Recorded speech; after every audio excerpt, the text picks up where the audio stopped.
Hey, my friends, Derek from Bomb Socks here, back with another week of Bomb Bites, where we feast upon the words of Christ, one bite at a time.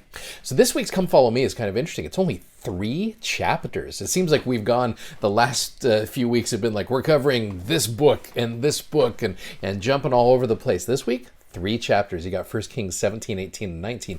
Phenomenal chapters. I do want to give you some context that I think will lead up to this, that will kind of bridge the gap between what we studied last week and where we are studying this week.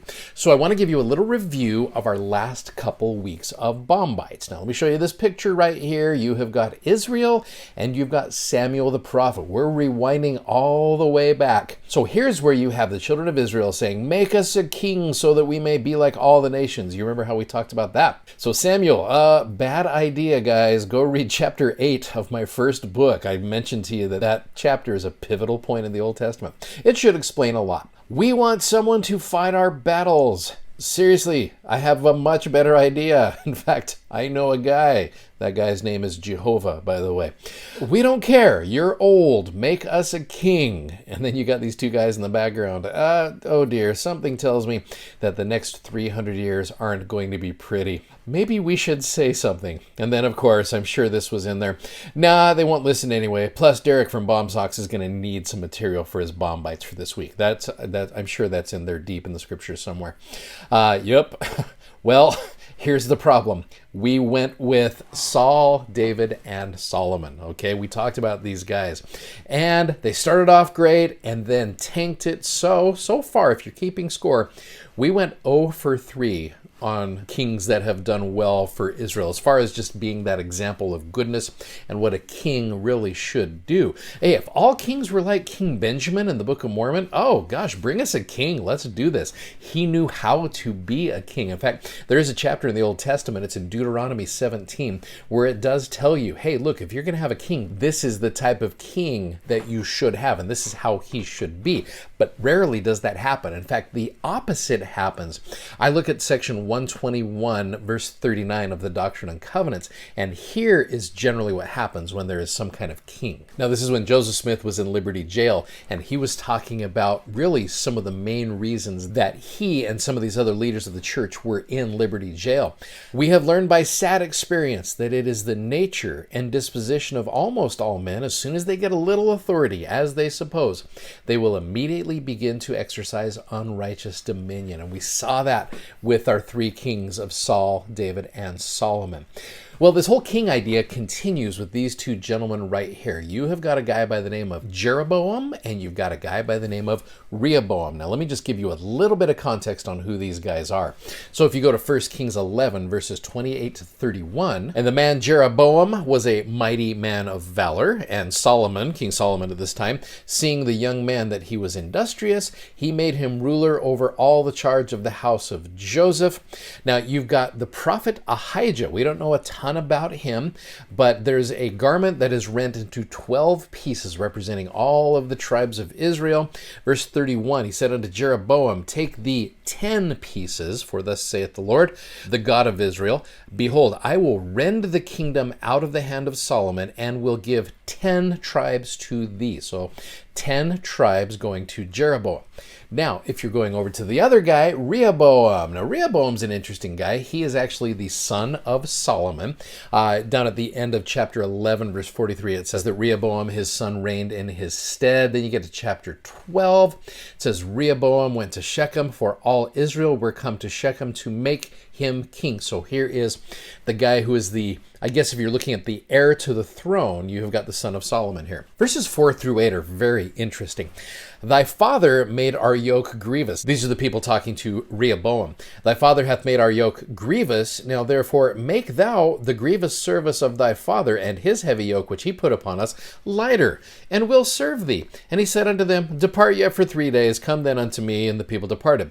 Then King Rehoboam consulted with the old men that stood before Solomon his father while he yet lived, and said, how do ye advise that I may answer this people? And they spake unto him, saying, if thou wilt be a servant unto this people. That's one of the keys on being a good king back in Deuteronomy 17. Be a servant unto this people. King Benjamin got that idea. And wilt serve them and answer them and speak good words to them. Then they will be thy servants forever. Amen to that. Verse 8, but he forsook the counsel of the old men which they had given him, and consulted with the young men that were grown up with him, which stood before him. I put a little note in my scriptures that says, take every opportunity to take counsel from the old men in our lives. Sometimes we make fun of the old men in our lives, and these are the ones that we need to listen to and take counsel from. Well, verses 13 and 14, kind of crazy. The king answered the people roughly, and forsook the old men's counsel that they gave him, and spake to him after the counsel of the young men, saying, my father made your yoke heavy, and I will add to your yoke. My father also chastised you with whips, but I will chastise you with scorpions. That sounds fun. If you look in the footnote previous to that, it does say that scorpions are like stinging whips. So like, you thought it was bad with my father, I'm here to bring it even more. Verse 21, it says, when Rehoboam was come to Jerusalem, he assembled all the house of Judah and with the tribe of Benjamin. So there's two tribes there. And it talks about then fighting against the house of Israel. So what you've got now is you have got a divided kingdom. So you have got Jeroboam, who is over the 10 tribes, which is called the northern kingdom. And then you've got Rehoboam, who is over the southern kingdom, which is the tribes of Judah and Benjamin. So at this point is kind of where the Old Testament gets a little bit confusing, because it seems like we're bouncing in between stories that are going on at the same time. Oftentimes it's because we're learning about what's going on in the northern kingdom of Israel and the southern kingdom of Judah. Now, the northern kingdom had its own kings, the southern kingdom had its own kings, and they had their own prophets as well. And we'll talk about that as we're going through the next few weeks. So back to this idea of make us a king, because this will work out so well. I'm going to give you a little foreshadowing here. The northern kingdom of Israel, good kings, and the southern kingdom of Israel, good kings.